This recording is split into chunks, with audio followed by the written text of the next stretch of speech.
kehendaknya. Ada menarik kata hikmah dari Ibnu Athaillah yang mengatakan la yakun ta'akhur 'amadil 'ata ma'al ilhah fid du'a. Ya, jangan sampai lambatnya datangnya pemberian dari Allah Subhanahu wa taala padahal hamba itu terus-menerus berdoa kepada Allah Subhanahu wa taala mujiban liya'sik, membuat engkau kemudian putus asa. Jangan. Sebab Allah menjamin pasti, dhamina laka, Allah pasti mengabulkan. Sudah dijamin sama Allah Subhanahu wa taala. Cuma kata Ibnu Athaillah, mungkin Allah Subhanahu wa taala mengabulkan kepadamu sesuai dengan apa yang dipilihkan oleh Allah, bukan seperti yang engkau pilih untuk dirimu. Allah yang akan pilihkan. Wa fil waqti alladhi yurid, la fil waqti alladhi turid. Dan pada waktu yang dikehendaki oleh Allah, bukan pada waktu yang kita kehendaki. Jadi Allah yang tahu nanti kapan yang pas buat kita. Ini contohnya, Ibrahim alaihissalam berdoa minta lama, tapi pada saatnya diberikan oleh Allah Subhanahu wa taala. Ya. Jadi jangan putus asa kalau kita berdoa kepada Allah, pasti kita yakin Allah mengabulkan. Cuma kapan saatnya yang tepat, biarkan Allah yang menentukan yang terbaik buat kita semuanya. Maka kemudian Allah Ta'ala mengatakan fabasyarna, kami kabulkan, kami berikan kabar gembira kepadanya. Nah kita lihat ikhwafillah, selalu ya, kehadiran seorang anak itu dalam istilah Al-Quran itu dengan istilah basyar. Basyar itu kabar gembira. Artinya apa? Kehadiran seorang anak itu hendaknya disambut dengan gembira. Itu selalu dalam Al-Quran ya, selalu dengan busyra, dengan kabar gembira. Fabasyarnahu bi ghulamin halim. Karena dia merupakan rizki dari Allah Subhanahu wa taala. Adakah manusia yang tidak ingin mendapatkan rizki dari Allah, tidak mengharapkan rizki dari Allah? Maka dia doa berhubungan misalnya dengan rizki. Allahumma jannibna syaitan wa jannibis syaitan bima razaqtana. Rizki dari Allah Ta'ala ini. Makanya tidak ada orang yang tidak gembira menerima rizki dari Allah Subhanahu wa ta'ala. Karena itu dulu orang-orang Arab ya, sebagian orang Arab yang ketika diberi informasi tentang kehadiran anak wanita, itu ada di antara mereka sebagian mereka yang cemberut ya, murung. Wa idza busyira, nah bahasanya juga tetap busyira. Ketika mereka diberikan kabar gembira, karena kehadiran seorang anak itu pada hakikatnya adalah busyra dari Allah Ta'ala, kabar gembira. Kalau ada di antara mereka yang diberikan kabar gembira dengan hadirnya seorang anak perempuan, dhalla wajhuhu muswaddan wa huwa kadhib. Dia kemudian menjadi murung, marah dia, enggak terima soal kenapa perempuan. Kita tahu ceritanya ada sebagian di antara mereka, sebagian kabilah yang sampai membunuh anak perempuannya hidup-hidup, mengubur anak perempuannya hidup-hidup karena dianggap sebagai sebuah aib dan sebagainya. Wa idzal maw'udatu su'ilat bi ayyi dzambin qutilat. Nanti pada hari kiamat mereka akan dimintai pertanggungjawaban oleh Allah Subhanahu wa taala. Ya, walaupun ini juga tidak benar kalau dikatakan masyarakat Arab ketika itu hampir semuanya semacam itu, tidak juga ya. Tidak semuanya, hanya beberapa kabilah. Kalau ada yang mengatakan semua orang Arab itu tidak suka dengan kehadiran anak perempuan, itu juga tidak benar. Cuma beberapa kabilah tertentu.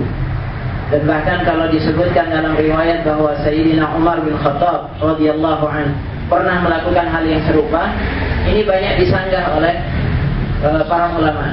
Banyak disanggah. Ini riwayat ini perlu dipertanyakan. Kenapa demikian? Sebab ternyata Umar ibn al-Khattab radhiyallahu anhu punya anak perempuan yang namanya Hafsah. Hidup sampai besar dan sampai dinikahi oleh Rasulullah sallallahu alaihi wasallam. Dia punya saudara perempuan juga yang namanya Fatimah. Ternyata bisa hidup. Ya.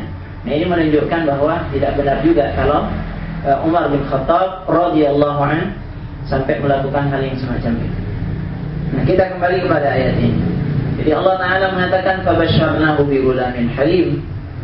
Maka kami berikan kabar gembira kepada Ibrahim alaihissalam dengan kehadiran seorang anak yang halim, anak laki-laki yang halim. Kita lihat, doa yang diminta apa? Anak soleh. Yang diminta anak soleh. Tapi Allah Ta'ala memberikan lebih dari yang diminta. Tidak hanya sekedar anak soleh, tapi soleh laki-laki lagi, ya, yang biasanya menjadi kebanggaan, ya, laki-laki diberi oleh Allah Subhanahu wa Ta'ala. Dan tidak hanya laki-laki saja, disebutkan sifatnya halim, punya sifat yang santun, sabar. Jadi kadang Allah Subhanahu wa Ta'ala mengabulkan doa kita lebih dari apa yang kita minta. Yang penting kita sabar. Yang penting kita yakin ketika kita berdoa kepada Allah Subhanahu wa Ta'ala. Allah yang akan pilihkan buat kita, ya. Allah yang akan pilihkan mana yang terbaik buat kita, itu nanti akan diberikan oleh Allah Subhanahu wa Ta'ala. Tapi kalau kita sudah ragu dari awal, maka ya, sesuai dengan apa yang menjadi keraguan kita. Nah, ikhwan fillah rahimakumullah, begitu Allah Ta'ala mengatakan fabasyarnahu bighulamin halim, maka kami berikan kabar gembira kepadanya dengan kehadiran seorang anak laki-laki yang halim, yang santun. Siapa ini? Tidak lain adalah Ismail alaihissalam. Memang sebagian ahlul kitab mengatakan ini adalah Ishak. Jadi yang dikorbankan itu menurut versi mereka adalah Nabi Ishak. Dan ada juga sebagian ulama, tapi sangat kecil sekali jumlahnya, yang mengatakan bahwa yang dimaksud adalah Nabi Ishak alaihissalam. Yang benar Nabi Ismail alaihissalam. Kenapa demikian?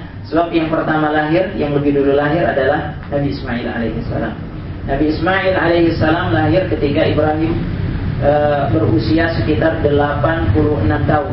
Sementara Ishak alaihissalam lahir ketika Ibrahim usianya sudah 99 tahun kira-kira. Jadi jaraknya cukup jauh. Jadi yang pertama lahir duluan adalah Nabi Ismail alaihissalam. Kemudian pengorbanan ini terjadi di kota Mekah, gitu. Ishak tidak pernah di Mekah. Yang ada di Mekah adalah Ismail alaihissalam. Juga sesudah itu Allah Ta'ala mengatakan, sesudah peristiwa ini, wabasyarnahu bi Ishak, Allah Ta'ala berikan kabar gembira kepadanya dengan kehadiran Ishak. Nah, ini menunjukkan berarti sebelum itu, sebelum Nabi Ishak. Jadi ada beberapa korelasi yang menegaskan bahwa yang dimaksud dengan bighulamin halim di sini maknanya adalah Nabi Allah Ismail alaihissalam. Ya. Kemudian sesudah itu, ikhwafillah rahimakumullah, falamma balagha ma'ahu as-sa'ya qala ya bunay. Ketika sudah mulai beranjak, tumbuh besar, ya, balagha ma'ahu as-sa'ya, sudah mulai bisa diajak berjalan bersama dengan ayahnya, bersama dengan Ibrahim, diajak bekerja dan sebagainya, mulai kuat.